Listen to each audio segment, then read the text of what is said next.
এই মুসলমান, আপনি কি মারা যাবেন না এক সময়? যাবেন না? হয়তোবা কোনো গরমকালে আপনি মারা যাবেন, অথবা বর্ষাকালে মারা যাবেন।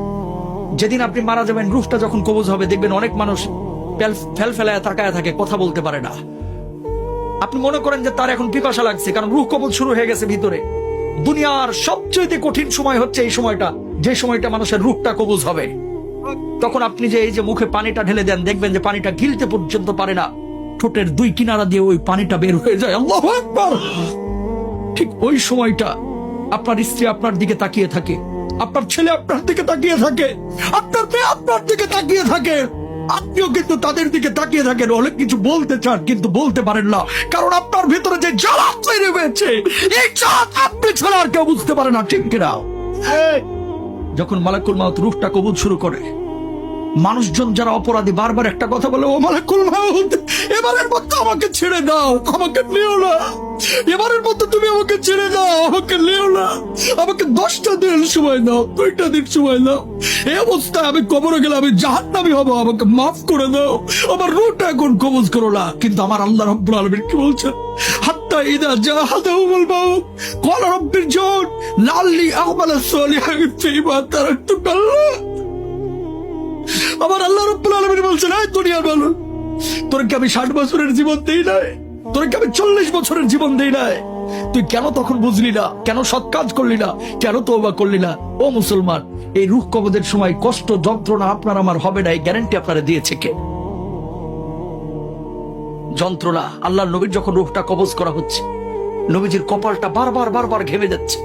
আম্মা যারা আয়েশা বলতেছেন, ইয়া রাসূলুল্লাহ, আপনার কপালটা ঘেমে যাচ্ছে কেন? আল্লাহর নবী বলছে, আয়েশা, আমার বুকের উপরে যেন উহুদ পাহাড়টা চেপে ধরা হয়েছে। আল্লাহু আকবার।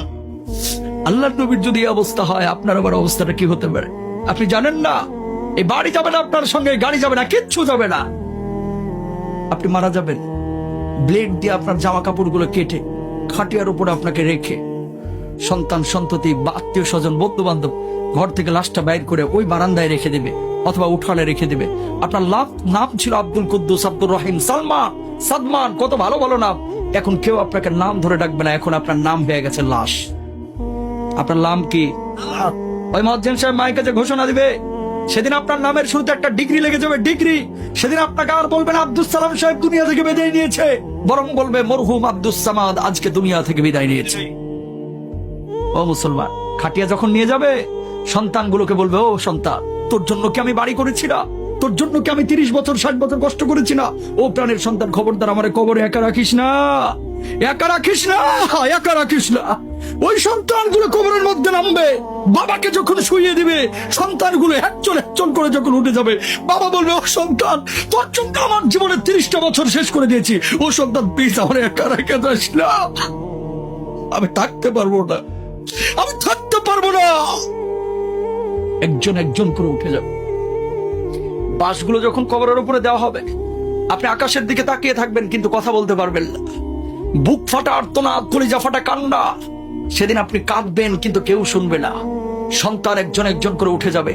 বাঁশগুলো যখন একটার পর একটা দেওয়া হবে, একটু আলো কবরের মধ্যে ঢুকবে, আপনি চিৎকার করবেন, ও সন্তান প্লিজ আমাকে রেখে যাস না, আমি অন্ধকার বড় ভয় পাই, আমি অন্ধকার বড় ভয় পাই রে, এইভাবে আমাকে রাখিস না। কিন্তু সন্তান শুনবে না, উঠে যাবে।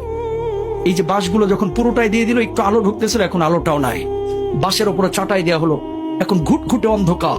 পাশ দিয়ে যদি একটা সাপও হেঁটে যায়, আপনি টের পাবেন না, এমন অন্ধকার। মানুষ যখন মাটিগুলো দেবে, ধিপধাপ আওয়াজ হবে, মাটি দেওয়া হয়ে যাবে, মানুষ চলে যাবে। যখন দেখবে যে সন্তান একা থুয়ে, আপনার ভাই একা থুয়ে, আপনার বাবা একা থুয়ে, আপনার অন্য আত্মীয়রা একা থুয়ে আপনাকে থুয়ে কবরে চলে যাচ্ছে, পায়ের আওয়াজ আপনি শুনতে পাবেন। সেই সময়ের বুক ফাটা আর্তনাদ, কলিজা ফাটা কান্না যদি দুনিয়ার কোনো মানুষ শুনতে পাইতো, সঙ্গে সঙ্গে দুনিয়া থেকে বিদায় নিত। আল্লাহু আকবার। মানুষ দুনিয়া ধরতো না, তাহলে পাগল হয়ে যাইতো। হাজার ওয়াজ দরকার নাই মুসলমান, এরকম দুই একটা জিনিস একটু মেনে নেন, জীবন পরিবর্তন হয়ে যাবে, ঠিক কিনা? ওয়াজ তো জীবনে বহুত শুনেন, আমি অত ভালো বক্তা না, কিন্তু একটা উপদেশ দিলাম, খালি আখেরাতটাকে প্রাধান্য দেন, দুনিয়ার জন্য এত পাগল হয়েন না। মেনে নিলাম আপনি রাষ্ট্রপতি হয়েছেন, আপনি প্রেসিডেন্ট হয়েছেন, বাংলাদেশের জনক হয়েছেন, বাংলাদেশের মালিক আপনি হয়েছেন, আল্লাহরে আপনি পান নাই, কোনো লাভ আছে? কথা কয় না। আপনি বাংলাদেশের কিচ্ছু না, একজন রিকশাওয়ালা, একজন ফকির, কবরে গেছেন, আল্লাহরে আপনি পেয়ে গেছেন, আপনার চাইতে সফল মানুষ আর কেউ নাই। কথা বলেন। সুতরাং দুনিয়ার সব কিছু পাইলেন কিন্তু আল্লাহরে পাইলেন না, কিচ্ছু লাভ নাই। দুনিয়ার কিচ্ছু পাইলেন না, কিন্তু